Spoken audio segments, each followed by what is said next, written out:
Rick, we're here right at the mouth of a tunnel, Vegas. You say this is your summer home. Yeah. How long have you been out here homeless? Been in and out of these tunnels for 6 years. Wow. How do you survive? Panhandling, washing windows, pumping gas, odd jobs here and there. That's basically about it. You know, I go out, I try to earn what little change I can instead of just standing around on the corner somewhere or standing around just chasing people. Hey, give me some change, which is why I've been able to survive so long on this block. Actually, the businesses and the people around here in this little neighborhood, they haven't just ran me off, or they've allowed me to survive here. Basically. So what's your future like? Well, there was a point in time where I thought I didn't want one, didn't have one. Well, a lot of that's changed in the last year. If you had 3 wishes, what would they be? Wow. Be self-sustaining for one thing, where I could be able to just go ahead and do the move I want to move and be able to sustain myself and not have to rely on family or whoever to help me. Actually, right now, that's really about it. I mean, as far as anything else, recently I've been able to accomplish a lot. Yeah. So, well, thank you very much for talking to me. You're welcome.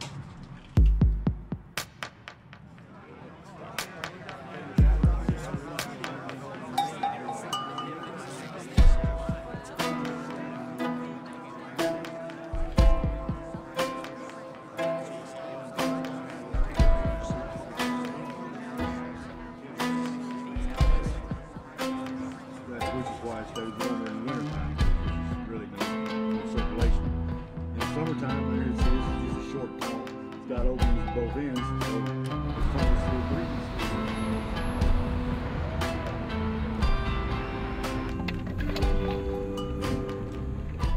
Last night we were walking by and a girl probably in her 20s, maybe younger because the streets age you. And she's living like underneath that overturned couch over there. She was crawled up in there. She was so skinny.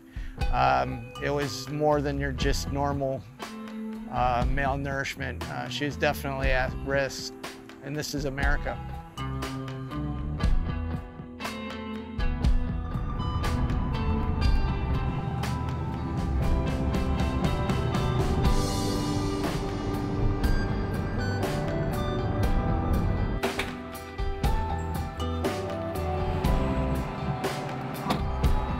How are you?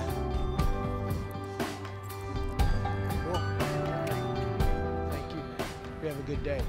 I started something called InvisiblePeople.tv, where I travel the country empowering homeless people to tell their own stories. Whatever you say, raw and unedited, you don't have to do it. It goes on a website called InvisiblePeople.tv. Now, how long have you been out on the streets? This is my first day. Today's my 18th birthday.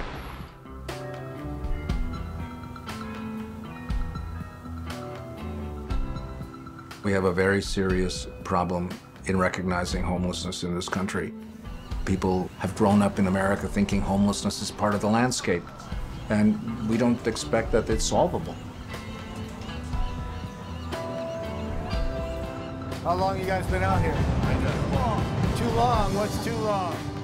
What Mark is doing with Invisible People is he's like, hey, they're still here. There's still people here. Whoa, over here under this bridge.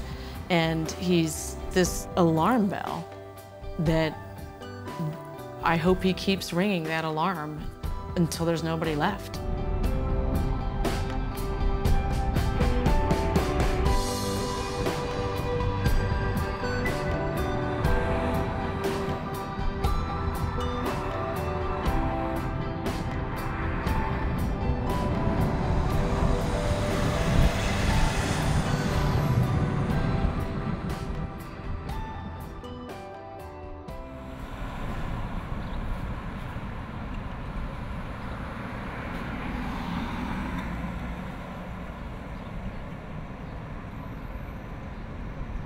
Continue 0.3 miles, then turn left on South 300 West.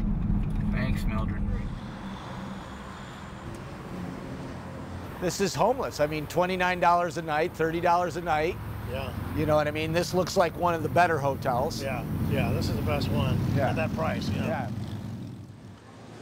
Now these guys are a married couple with 5 kids. Wow. She works with Alan. Hey, how are you? Fine. Wow, look at all you guys. Is there any way to get some more lights or? Oh yeah. Ty, open the curtain. Just because cameras are just so bad with low light. Cool. Jean, Yes. we're here in a weekly rate hotel. Mm-hmm. You're here with your 5 kids and your husband. Yes. You're homeless. Yes. Tell me about it. I consider anywhere that I'm with my children our home. So I try not to use the word homeless. But we've been here about 6 months. We had a house at one point. We had vehicles. We had everything, and it kind of just, it fell apart. And it's a very humbling experience. I lost my job. I couldn't find another one. Was living off of savings. We lost our house because of it. We moved here. You're working now, right? Oh yeah, I work at the McDonald's in Winsville, which is something I thought I'd never do. But it's a full-time job, and it gets us by, but it doesn't get us by. If I miss a day, we're pretty much SOL.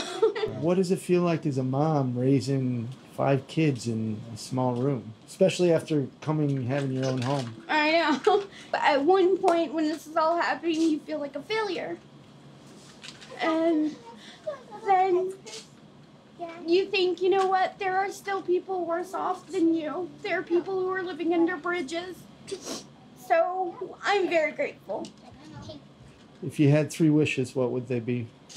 A home for them to run around like they used to, play in the yard.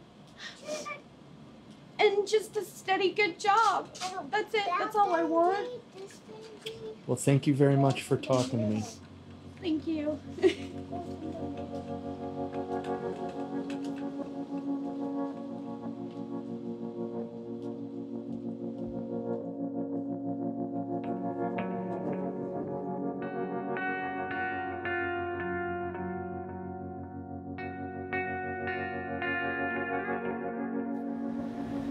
And this is, you leave and you just feel their pain, you know?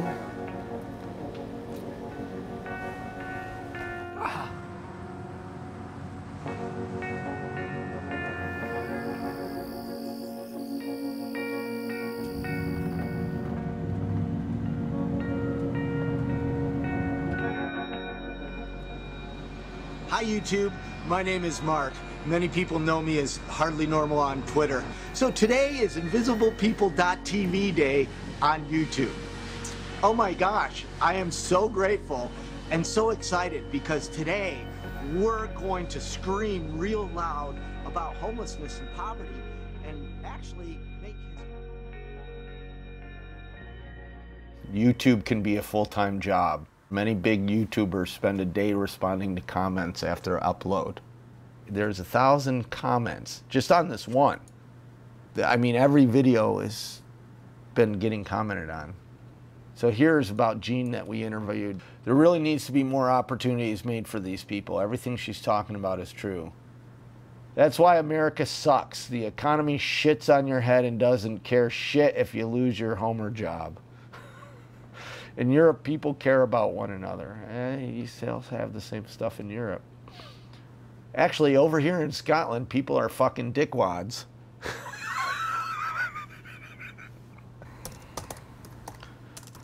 No one told her to have 5 kids. Before you start feeling sorry for her, remember she did this to herself. Take her kids away and put them in foster care and sterilize her. People like her ruin society. You don't engage extreme ignorance because those people are never going to change their mind anyways. All they're looking for is conflict. And it's a hard one to do because sometimes I get pissed. You know, we spend billions of dollars killing people in war, including our own, and this woman doesn't have a home for her children and a job not paying minimum wage. Gives you something to think about next time you complain about something trivial. My heart goes out to her and her family.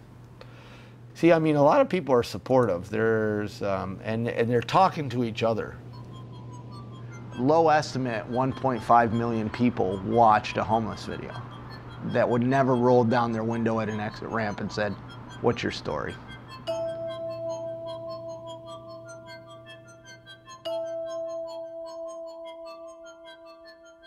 Mark's always been good at taking an idea and actually making it happen, and especially making an idea happen in the context of where it can go. Technology and social media, social networking, they were right at the start. I mean, Twitter was barely getting out the gate and people were still trying to figure out what it was. And Mark's ability to ride the wave of this and really get in at the ground floor was something that was quite remarkable. He is a homelessness activist, and his site, you can find him online at invisiblepeople.tv/blog. Happy to welcome Mark Horvath. How are you? Just struck by how good he was at this whole social media thing, which, you know, I had maybe 25 friends on Facebook or something at the time, you know.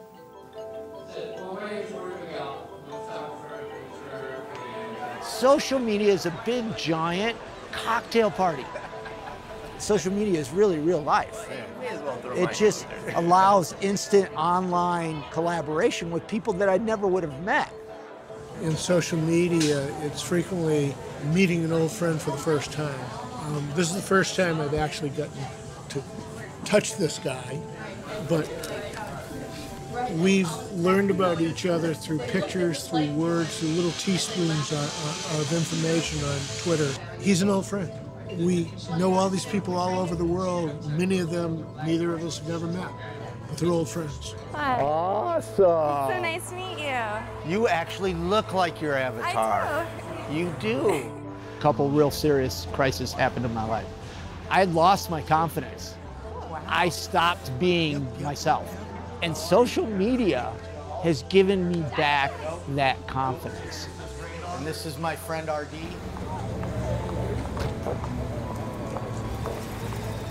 This is a person who takes invisible people and makes them incredibly visible. This is a human experience. I might be using technology, but I'm still in the real world. When I started, honest to God, I said, nobody's gonna watch, nobody's gonna listen, because it's like the late night TV with the kids with the flies on their face. And then it's the people of social media who started listening, watching, looking, supporting, retweeting, engaging, and really adopting the homeless cause through invisiblepeople.tv.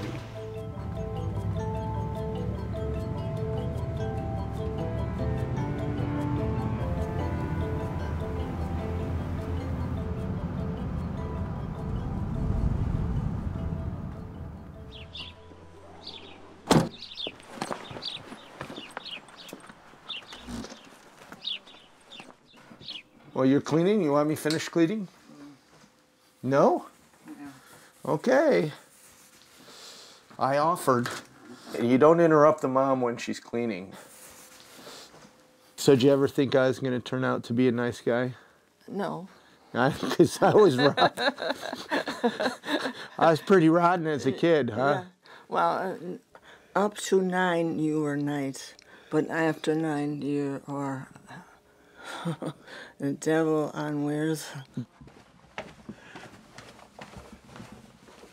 There's not much of me left down here anymore, I don't think. Remnants of a crazy rock band room. For many years, you know, my bands practiced down here. I sold drugs out of here. We would practice 8 hours a day, maybe more, but also drink vodka 8 hours a day, maybe more. You know, she says they didn't know, but they knew. What do you need? You need me to get out of the way. I'm good at that. 1984 is when you had the stroke. Yeah. They said I couldn't talk, but I got it back. You told them, screw you, I'm a strong woman. Yeah. You know, what did you think when I was about ready to become homeless? Did you see that coming? Oh, yes. The reason I was first homeless was 20 years of drugs. $300 a day drug habit I had to feed, and I sold pictures of my iguana to tourists on Hollywood Boulevard. hopeless, discouraged, you know, gosh, how did I get here? How am I gonna get out of here? By this time, I had been so wasted on drugs, I had mental illness. I walked the San Fernando Valley thinking I was Jesus Christ. And I called home for Bible references. And that scared the guacamole out of my stepfather and mom. You allowed me one collect phone call a day. Yeah. Which I would call, and I would use it to manipulate you to send me money. Yeah. Which is why you know, everybody manipulates. And I am so conscious of it, and I think it's because of that particular time. Roger told me he will get better or he will die. And I thought, I almost killed me. Yeah. Yeah. Oh, I'm sorry. Yeah. That's one of my regrets is what did to you.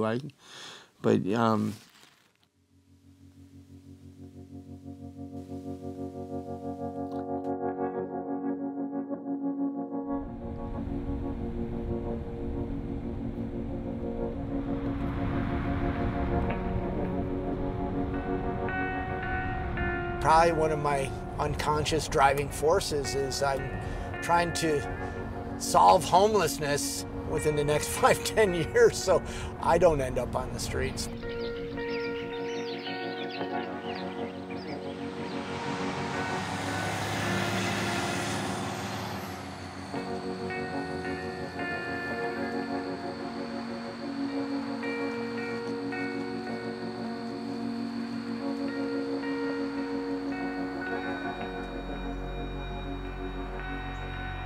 What's your name? Caleb. Hey, Caleb. Yeah. Caleb. We're here in Ann Arbor, Michigan at a tent city that people came up with, Camp Take Notice. Tell me about you and living here homeless in this tent city.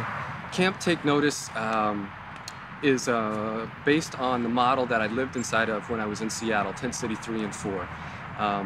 And while I was out there, I fell in love with what the tent community did for a population of people that don't usually have a peer group, a friend network. Now, how did you end up homeless in Seattle? So in my 20s, I was a paramedic, and my malfunction is major depressive disorder. Ended up losing my job because of absentee days, because of the depression. And when I lost that job, I became ashamed and embarrassed of my dependent status. And I didn't want to be around friends or family locally in that condition. I didn't want people to see me that way.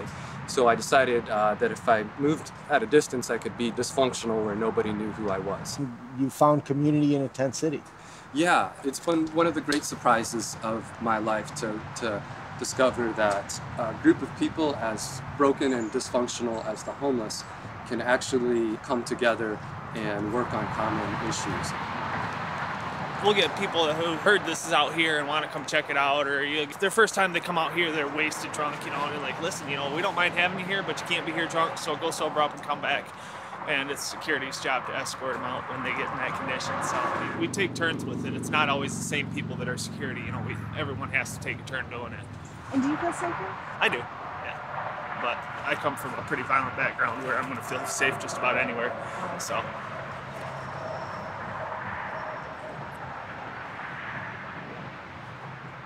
I love this model, but this is a slap in the face of homeless services. If there was homeless services that provided shelter and care, you guys wouldn't be living in a tent. Well, there is homeless services for some, but as soon as they start to get overloaded and overbooked, if you're younger, healthier, you have any source of income, anything going on whatsoever, they're quick to shuttle you out the door.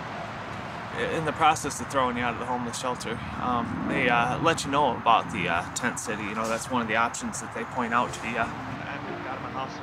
What we're experiencing now is a heightened degree of compassion fatigue towards homeless individuals. At the same time, it's becoming more and more a part of our everyday lives. It's now something that you're going to see at the end of your street. It's going to be someone that you know from your church or your synagogue or your school. So we need to really understand it as a country, because Not only are we responsible and accountable, but we really need to recognize this as who we are.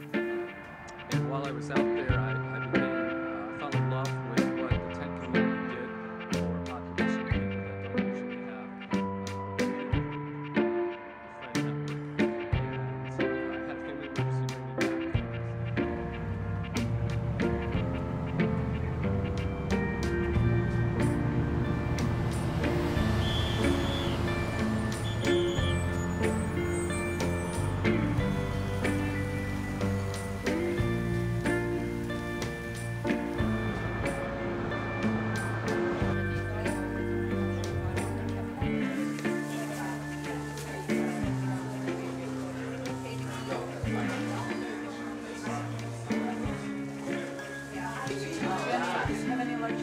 And had family members who bring me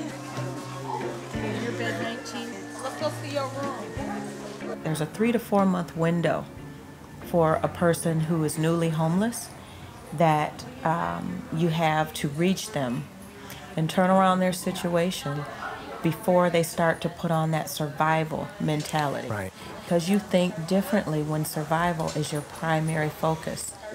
And usually when you're down in this situation, it's easy for you to get depressed because you have so much a lonely time and you're unemployed and you're running into people and people seem to try to look down on you. But I think the most important thing is that if you don't get so down that you give up and you look down on yourself. No jobs in the state of Michigan. It's hard out here, man. And then you get people who treat the homeless people as if they got leprosy. And it's like we're third-class citizens. Yeah. And it's very hurtful, you know, very hurtful. What we do observing people who are poor is we tend to attribute their poverty to something about them that created it rather than there's just an economic difference. And so we build a system of support that is based on character improvement to actually fix an economic disparity. Unless we see that there but for the grace of God go I, it's a very tough bridge to span. Lakeisha, It's okay, it's okay. Yeah. you're here in a homeless shelter, a rotating homeless shelter. Tell me about it. Let me look. Look in there. It's a different experience. I will let you look in a bit. Let me see. I'll let you watch it and when we're done. How's that? I was scared at first, but as I got to know and grow with more people that's in the same predicament as I am, I changed a lot. I see a lot of things out of perspective of life, and I'm glad I found her in my life, and she's showing me much support, and I thank her. I see now. Can I look now? If you had 3 wishes, what would they be? A home, school, and a job. Thank you very much for talking to me. Thank you.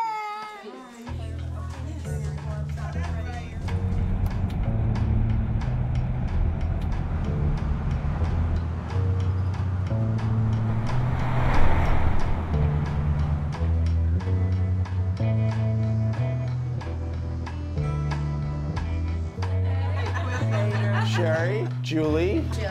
Hi, Jill. I know you. We're gonna go around. I'm Matt Reed. How are you? Hi, Matt.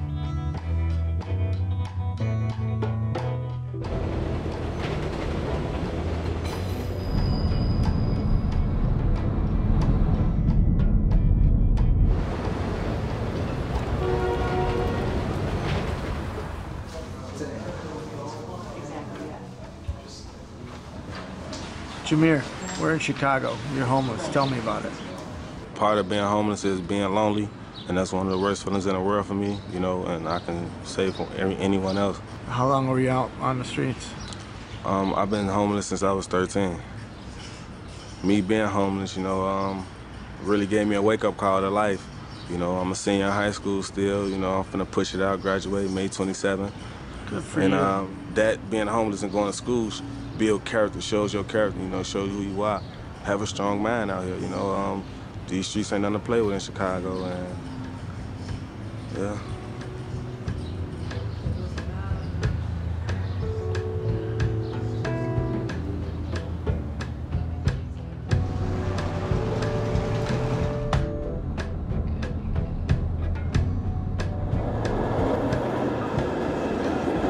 everybody. Here we are in Utah at Salt Lake City.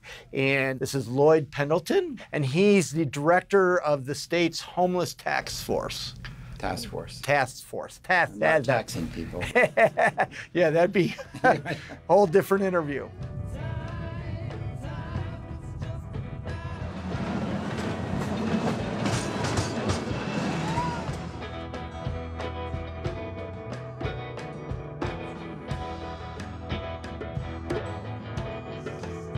I've been fighting my own homelessness, and it's because of you guys that I'm not only still surviving and not homeless, but I'm able to help other homeless people. What do I have? I'm not really attached to any organization, so it's only social media that has made my activism have any influence or power. Yep. Okay, let me get out my camera.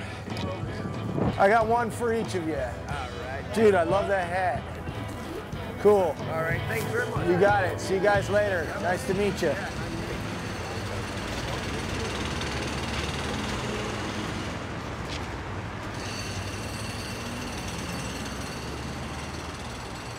How are you, my friend? Oh, hello there. I haven't seen you in a while. Yeah, how about that? Where you been keeping yourself? I've been traveling the country helping homeless people. John has been out here for how many years? Since maybe late 96, early 97.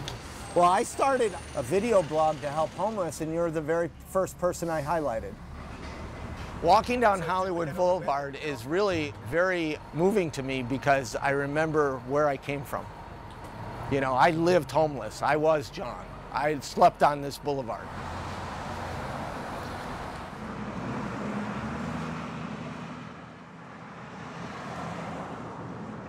When I lived in this park, everything I owned, I could fit in this backpack right here. And I carried a kitchen knife, which I thought I would use for survival. But more often than not, I sat on this very park bench contemplating suicide.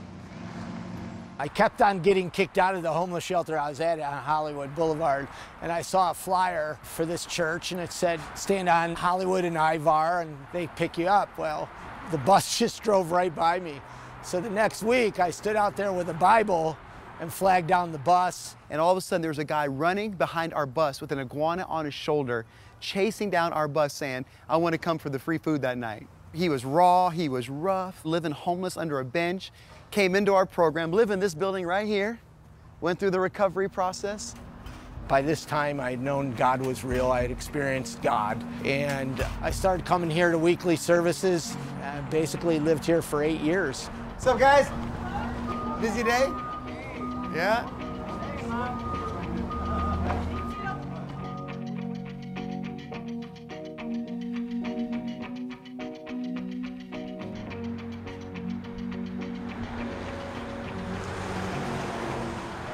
If it wasn't for the Dream Center, just like today, I say, you know, if it wasn't for the people on social media, I would be dead. Well, if it wasn't for the Dream Center.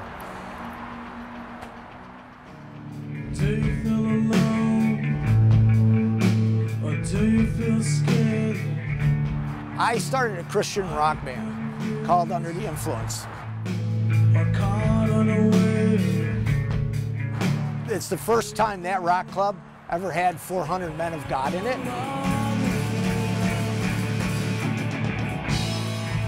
Here's this guy up there, and he's just kind of coming off drugs at church, playing the drums, and still kind of trying to get himself together. But I thought, you know what? Those are the kind of people that need to be playing drums in church. Not the perfect, but the people that are broken.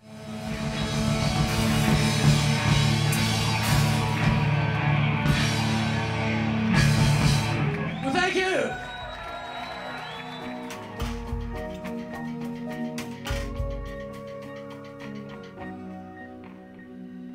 After I got off the streets, I went and started working in the Christian world with televangelists. What today is Kingdom Builder Sunday, and by being a kingdom builder, it's just a step in faith. It's not about money. It's a step of faith that as you help God build His kingdom, He's going to build your home. And I started buying expensive watches and suits, and I said, oh my gosh, this is it. I've arrived, I'm gonna buy a house. And this thing called the economy hit. Where's your house? The one with the pool. I mean, this is a dream that probably was never meant to be. You know, the white picket fence dream. Going through foreclosure is the worst thing that can happen to anybody. You feel dirty. There's been two major crises in my life, and one was homelessness and one was losing my house. But now looking back, it was one of the best things that ever happened to me, because it took me out of pretending that I was a Christian to actually somebody that was a follower of Jesus. Where I am at today is that I don't want to listen to some guy on Sunday morning talk about Jesus. I want to be out on the streets and loving on people and filling needs. He's gone. He's gone. He's gone. He's out hiding. Since Invisible People is just growing, there's no salary. There's no way that it can support me at this time. So I work a full-time job at a homeless services in Los Angeles.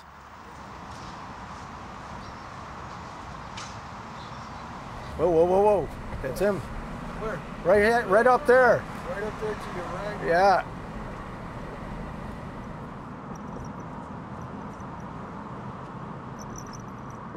Anything bad to happen, tell me what you're going to help me with. Anything else? Well, we're close. We're closest we've been in 3 years to get you into housing. I was a street outreach worker, and our mission was to identify people that were particularly vulnerable because of their mental illness or addiction, and if we felt they might be a danger to people, we would take them to Bellevue Hospital.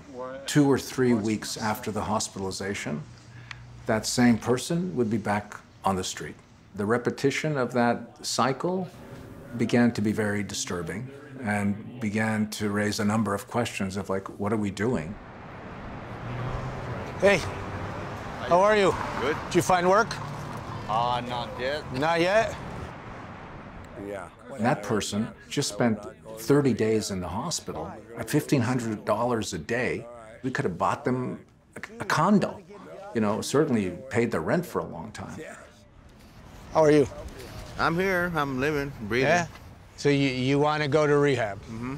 So we'll start working on that. That's exactly what I want to do. Yeah. Dude, I've been on the streets for almost 5 years, bro. I want to get out of here, Yeah. man. And if I'm out here, I can't do it. Right. Easy access. Oh, yeah. I know. You know, who wants to do homeless sober? You're right. It's hard to do. Yeah, it's hard to do homeless sober. I know it. Well, I'll see you tonight. Okay, bro. Stay safe.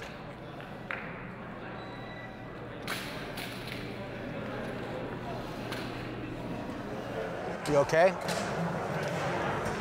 I just want to get off the streets. I want you off the streets.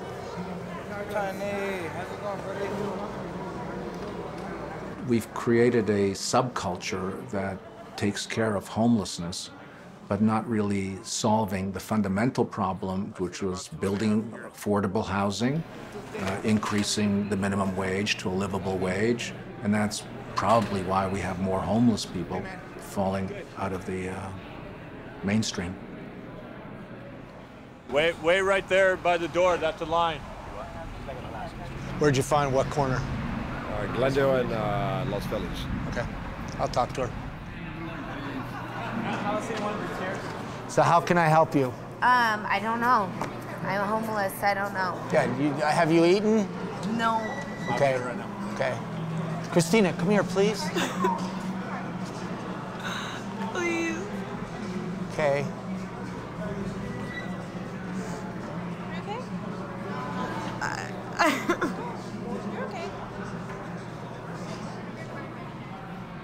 Housing is the most important thing to a homeless person, regardless of mental illness or addiction or anything else. And once they're housed, they'll consider maybe treatment, maybe reconnecting with family, maybe looking for a job. But the first response was always housing.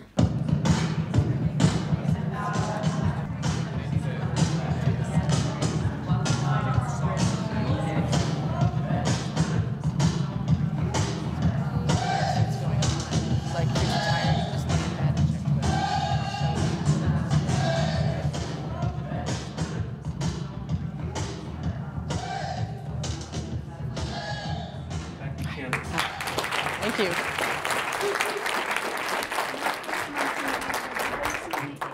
Okay. All right. Good afternoon, everybody.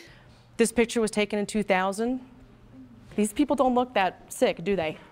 They don't look like they're going to die really soon. All right. Only 2 of them are still alive right now. So that's how lethal homelessness is, and that's what everyone in this room is going to do everything we can to stop. The Vulnerability Index is a survey that's administered to people who are sleeping outside or in the shelters. It takes about 10 minutes, and it finds out how long they've been out there, what health conditions they have that are associated in the research with a high mortality risk. We get their name, date of birth, social security number, and their picture. So that's what we're looking for, the people on the streets with the highest risk of dying who've been there the longest. And it's really important that you sincerely communicate to people this isn't mandatory. You don't have to do this. If you change your mind halfway through, we'll stop and that nothing bad will happen.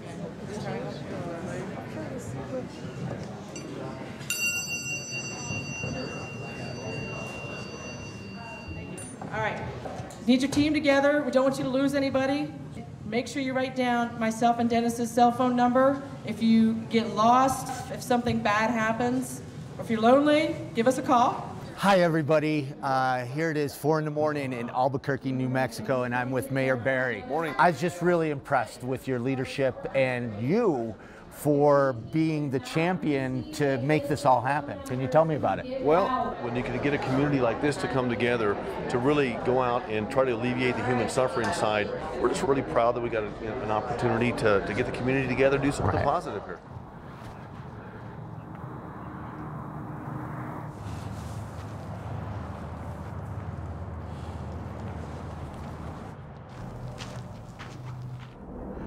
Good morning.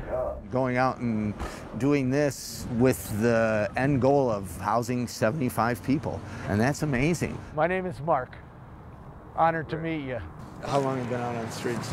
Not including the time I was spent in jail and prison, about 9.5 years. Where do you sleep more frequently? Camp. Okay. I don't go to the shelters unless I have to. You've never been there, so you don't know. I haven't been here, but I've been in shelters all around the country. Violent attacks?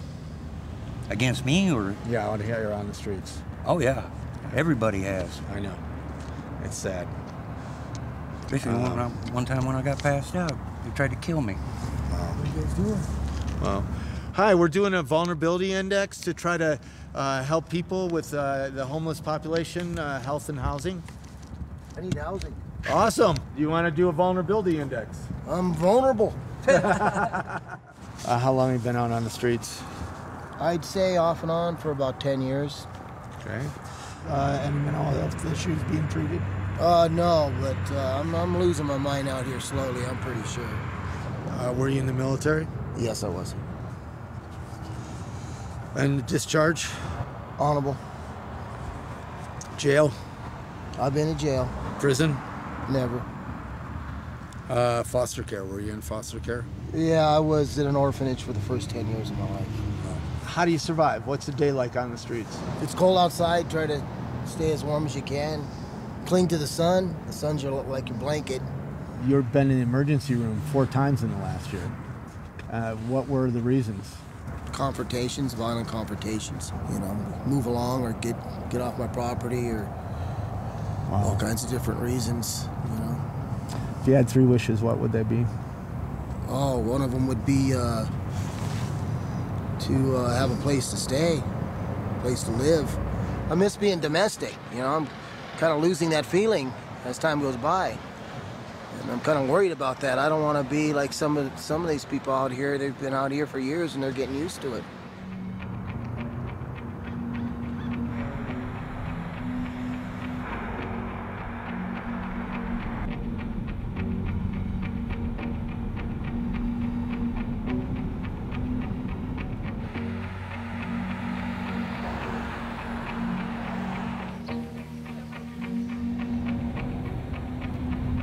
Last year, there was this big event, the 1287. There's 1,287 homeless people in this area. And a group of homeless people showed up. Just gentlemen in the blue first. So I decided to call them down and I interviewed them live. You want to come down and speak? Come on. And your name is? My name is Judy. I'll leave it at that. I've been homeless for 3 months.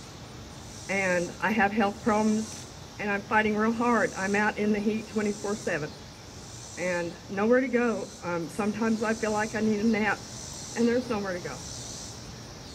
I'm a good person. I have a kind heart. I help everyone. I just wanted people to know my story. I've lived here all my life. Thank you. Wow. But the one that really got me was David. David is just this kind man. And I remember talking to him last year. I didn't know David was homeless. I thought he was, but I wasn't quite sure. I sat next to him and I just started talking. I had my Yankees hat on and I think we were trying to talk baseball or something, you know, and just started a conversation. He said, "I'd like to help, but I just don't know what to do." Well, I really didn't have a big game plan for him, but I just said, well, you know, there's no place to go for breakfast. Seven Hills wasn't open on Saturdays. And I said, maybe you could start a breakfast or something. So that morning, Henry took him to breakfast and a relationship developed. When it rains, I started thinking, oh my goodness, what's David up to? I hope he's okay. And David's no longer homeless. I went from sleeping in a camp, in a tent, to being an apartment manager the next day. You know, that's just God working for people like him. This is kind of weird. This is a guy, because I came and visited here, that's been housed, and I don't know how to react. I don't know, you know, so. Don, this is Mark. Hey, man. This is Mark, Don House. Honor to meet you. Nice to meet you. Come on in, everybody. Don. You have to get another picture with Caitlin. Come on. I didn't do anything. There you go. Yeah, you did. 1, 2, 3. Just because we get someone off the street and into a home doesn't mean that everything's fine and dandy. I think sometimes in our culture, especially today, we want to fix it.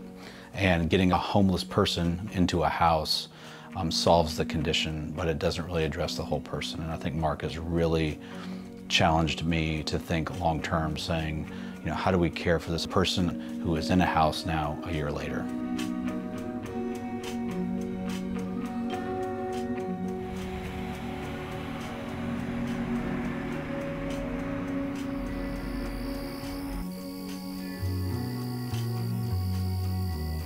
This didn't exist last year, and I think with Mark's visit provided really kind of a catalyst and a rally point for our community.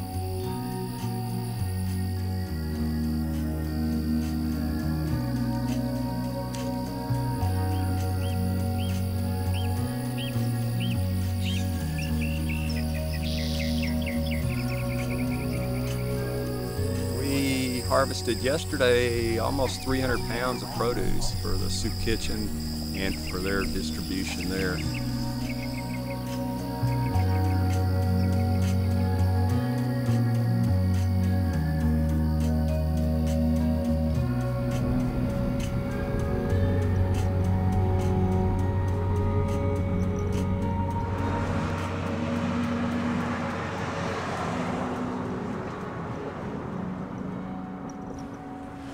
Let me see, he's a little shorter. Let me go to, oh, look at that. Look at that, looking good. Rolling. Hi everybody, here we are in Pittsburgh and I'm with Dr. Jim Withers, and this is truly an honor because he goes out on the streets. He does the house calls to homeless people. Swallow those, you don't chew them, okay? Oh, I don't chew no pills. Because it'll make your mouth go numb. No. All right, but it's and good. I take one of these 3 times a day. Yeah, swallow it and it'll help your cough. Okay. If you feel worse, you get a hold of us, okay? Or go to the hospital. Yeah. Okay. If you're able. Okay. We're out here with Dr. Jim, and you have a cold. I had a cold for 2 weeks. It's tough, man, being sick out here. But I'm okay. I try to do the best I can do. If you had 3 wishes, what would they be? 3 wishes. Number 1, get up off these streets. Number 2, to have all my kids living with me. Number 3, for me to be able to help somebody else that's homeless. Thank you. There's a real disconnect between our brothers and sisters who are sleeping on the streets or in these very difficult conditions and the whole society.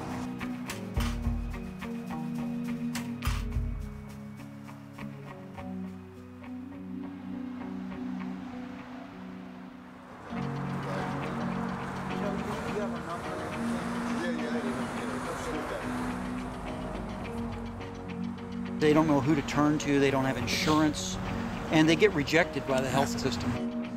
They don't actually believe anyone cares enough, so they've given up.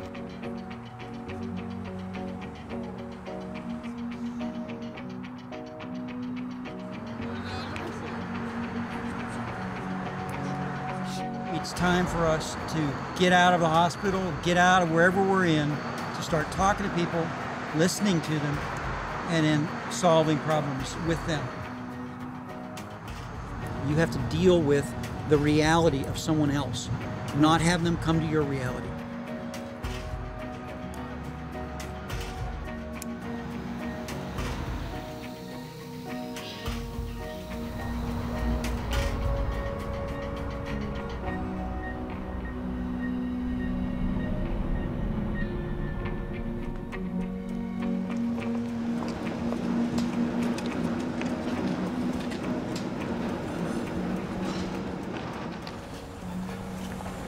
Dale. Yes, sir. How are you? Can't complain, sir. Oh my gosh, you look better than last year.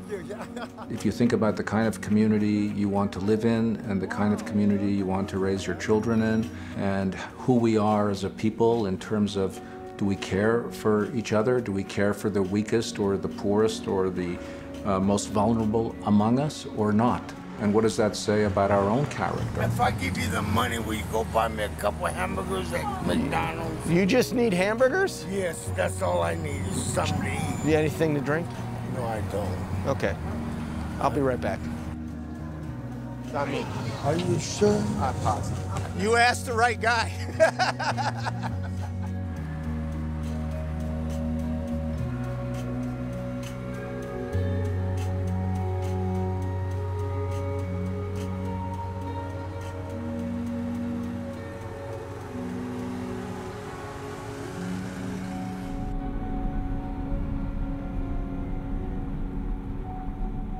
I started off today with some tweets, you know, saying thank you to Ford and Pepsi and Matthew Barnett and 100,000 homes. And I start getting, you know, very teary-eyed and grateful, you know, to all of you as I say thank you. And then I end it with all the homeless people that we met. They're still out on the street.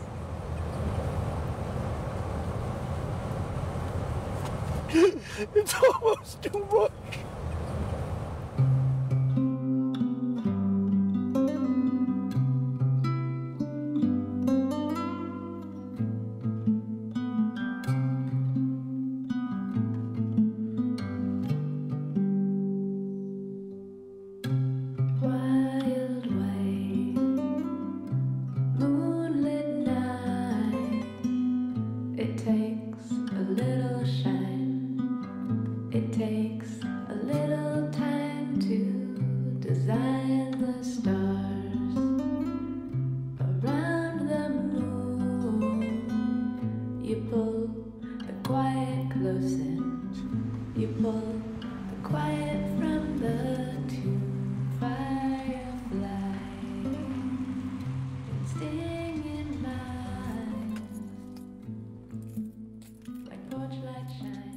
$11,686 miles.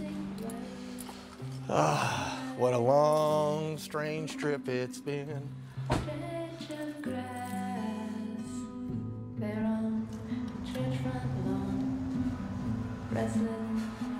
The number one thing that I want people to know about homelessness is we can solve it.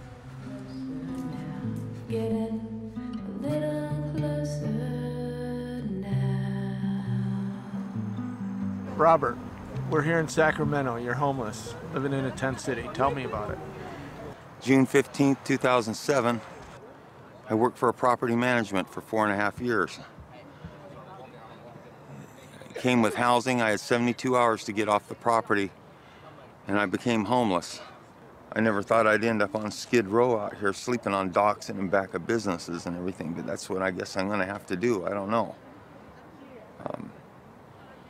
If you had 3 wishes, what would they be? For everybody to have a place to stay, where we can gather our thoughts and think about what we can do. If anybody's listening, that's all. It's not about me, it's about us. It's not about safe ground. It's not about it running around like a terrorist, clandestine camping and all that stuff. It's not about that. This isn't our lifestyle. We just want a place to go. Thank you very much for talking to me.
Sing something better in me, closed as pain.